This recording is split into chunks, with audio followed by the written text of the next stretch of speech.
Et on va repartir dans le sport, dans le foot maintenant, avec la mention ex aequo pour foot et violence sexuelle, la bombe à retardement. Auteur Caroline Nogueras et Fabien Touati, réalisatrice et réalisateur Caroline Nogueras et Fabien Touati. Production, c'est production, et ça a été diffusé sur M6. Oui, alors, on parlait tout à l'heure de sport, de l'omerta dans tous les milieux. Et le sport, je pense, a été particulièrement lent à comprendre à quel point les enfants étaient victimes de violences, parce que dans le foot, par exemple, ou dans le rugby, comme le disait Sébastien tout à l'heure, d'abord, c'est des hommes, c'est des garçons. Ils ont beaucoup de difficultés à exprimer ce qu'ils ressentent, parce que c'est compliqué d'être un garçon, de n'être pas suffisamment fort pour se révolter, pour résister, pour être à la hauteur de ce qu'on attend d'eux.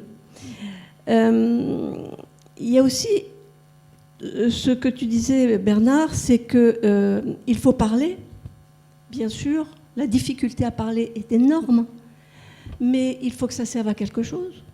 Si en plus, avec tous les blocages, avec toutes les difficultés, l'enfant ou l'adulte qui a mis 30 ans à parler arrive à mettre des mots sur ce qui lui est arrivé et qu'il ne se passe rien, que la justice ne les croit pas, ou que c'est tellement lent que de toute façon ça ne répare pas. Donc il y a des tas d'obstacles à surmonter, et le sport en est un exemple très particulier. Pourquoi ce choix? C'est Christophe Philippe, pédiatre et pédopsychiatre et membre du jury, qui va nous l'expliquer, suivi d'un extrait. Bonjour à vous toutes et vous tous, et merci pour votre présence à cette belle soirée du prix Média 2024 de l'association Enfance Majuscule. Il me revient donc la mission de vous présenter ce bouleversant documentaire signé Caroline Nogueras et Fabien Touati, Foot et violence sexuelle, une bombe à retardement, qui témoigne d'une enquête exclusive de plus d'une année dans le milieu du football. Il a le mérite de s'intéresser autant aux petits clubs amateurs qu'aux grands clubs professionnels et de révéler des témoignages poignants de victimes, de leurs familles, mais aussi de professionnels. Autant vous dire que ces témoignages sont insoutenables et inacceptables. Ils dénoncent des prédateurs pédophiles multirécidivistes qui peuvent passer aisément sous les radars de la Fédération française de football du fait de ses dysfonctionnements en matière d'honorabilité, de ses éducateurs sportifs, de ses dirigeants, de ses bénévoles et de protection des mineurs. Ce documentaire reflète tout simplement la culture du viol et du silence dans le milieu sportif.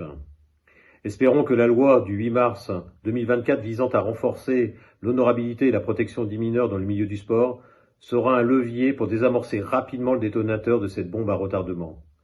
Ce documentaire bien ficelé, ne laissant aucune place au doute, ne pouvait qu'attirer l'attention du jury du prix Média d'Enfance Majuscule en lui attribuant une mention spéciale. Nous avons le devoir de protéger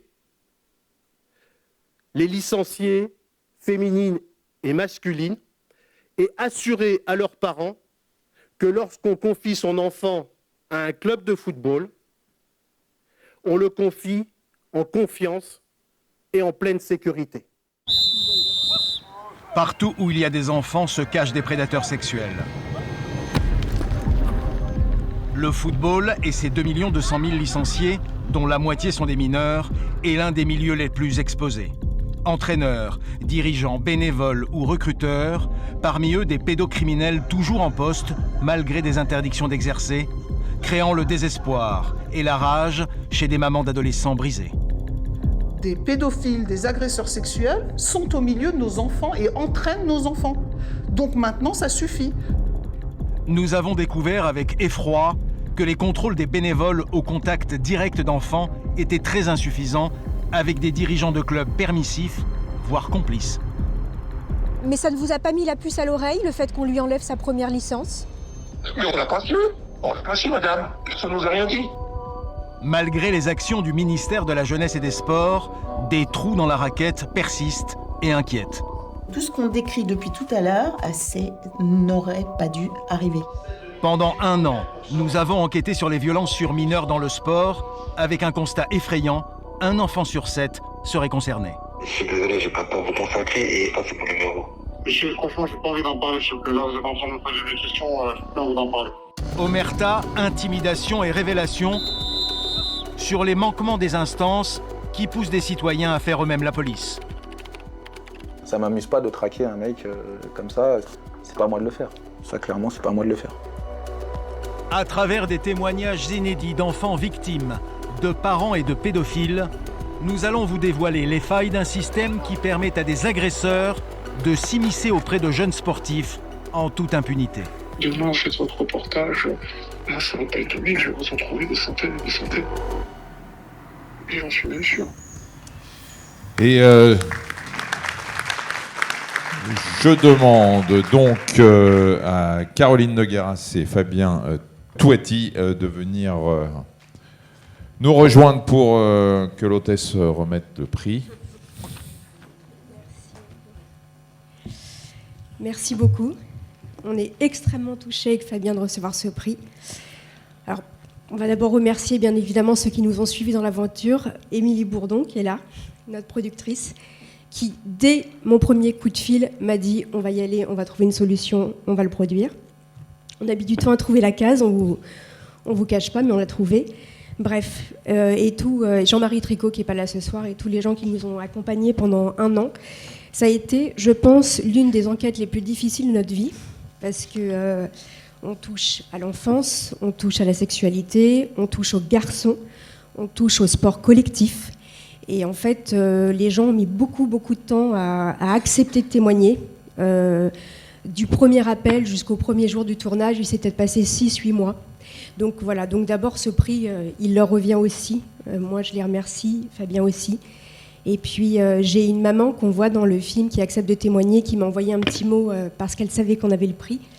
Et qui m'a dit, voilà, mon fils, donc, qui a été agressé sexuellement par son entraîneur, qui était un multirécidiviste, je précise, et qui a passé 10 ans au sein de ce club à Annecy, eh bien, ce garçon, grâce au documentaire, a libéré la parole. Il y a eu un procès après notre film.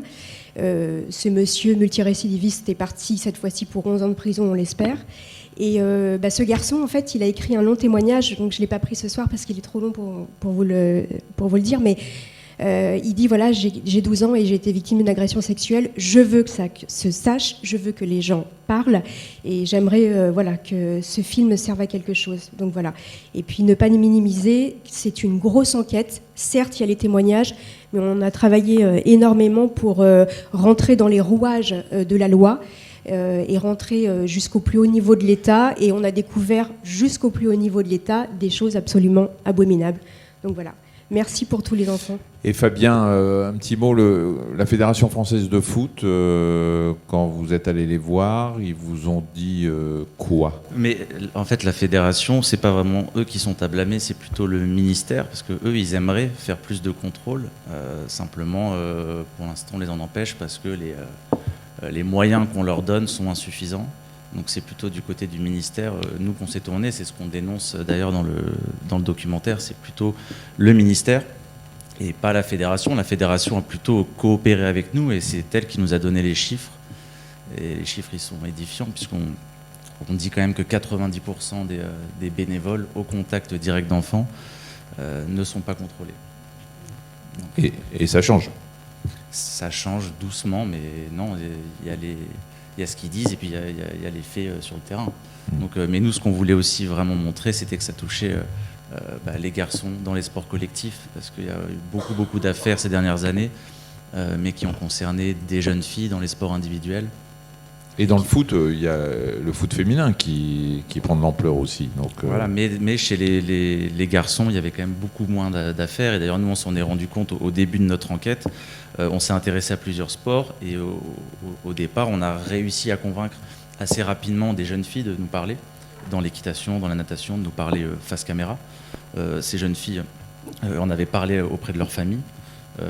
Et elles nous en ont parlé assez librement.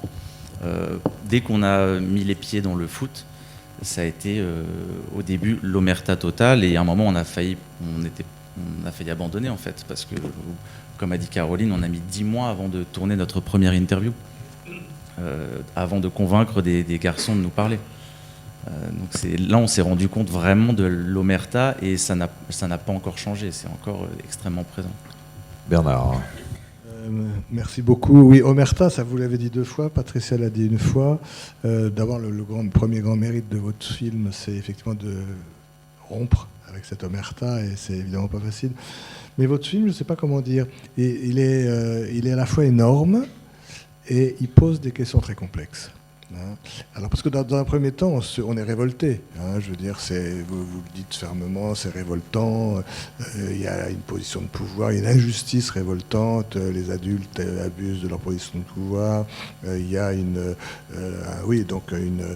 dissymétrie, bien sûr, entre l'agresseur, l'agressé. Enfin, tout ce qui fait, on est absolument révolté.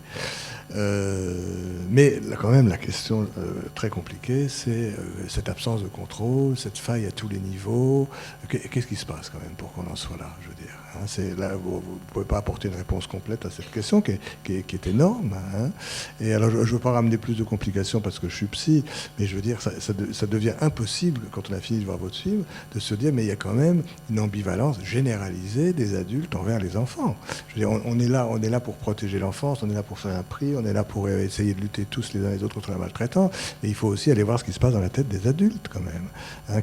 À quoi s'attaquent les agresseurs? Bon, c'est déjà un problème en soi. Peut-être qu'ils s'attaquent à l'enfant qu'ils ont été ou qu'ils ont peur d'avoir été. Mais à quoi s'attaque notre organisation sociale qui ne protège pas ces enfants-là alors qu'elle le sait? Je veux dire, là bon, c'est pas la tâche de votre film de régler ça, ce serait plutôt la mienne avec mes collègues, mais là on a un énorme boulot quand même. Qu'est-ce qui fait que cette ambivalence reste aussi forte alors qu'on sait tout ça, que vous nous le montrez, l'abcès se crève, et ça ne bouge pas. Et on engage des gens dont on sait qu'ils ont déjà attaqué les enfants et on recommence et c'est pas à moi de le voir. C'est vraiment, je veux dire, je serais mort avant que ça s'arrange, mais ce serait un de mes regrets quand même. Voilà. Est-ce que, juste un mot, dans votre enquête, vous avez vu ce qui se passait dans d'autres pays en Europe, par exemple? Est-ce qu'on est très en retard par rapport à d'autres pays? Alors, il y a des gros... Alors oui, vous parlez de l'Europe. Je sais qu'il y a des grosses enquêtes qui ont été faites en Afrique, notamment, où alors là, c'est tout et n'importe quoi. Il y a quelques années, il y avait un de nos confrères qui avait déjà fait un documentaire sur ce qui se passait en Angleterre. Il y avait aussi un gros réseau pédophile dans le foot en Angleterre. Je pense qu'on est un petit peu en retard, mais de manière générale, je pense qu'on est en retard. Voilà, donc il faut que ça bouge au niveau européen. Merci et bravo.